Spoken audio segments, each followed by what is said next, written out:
Kani siya, mag-drawing daw ni siya sa akong nawong. O, sige, butangig eyeglasses.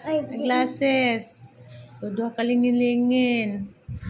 Iya daw ang drawingon akong nawong daw. Itan-aon daw nato kung kabalo.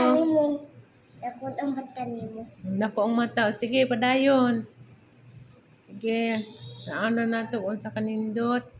Ayun ka na, unsa man na. Mata man ang duha. Ang kanang baglis, unsa na puday na. Tuhod. Tuhod na. Oh. Mao dali ang tuhod. Square naman na. Oy, unsa square? Ikaw man eh. Mura man nagpalda di ay. Sige, di asa namang mata ana. Tora man dako kaayo. Asa? Pila ganito imong edad? 4. 4 iyang edad nya kabalo na siya mo butang ani oh. O di man gagawin. Iyang gitaguan. Sige, bye-bye.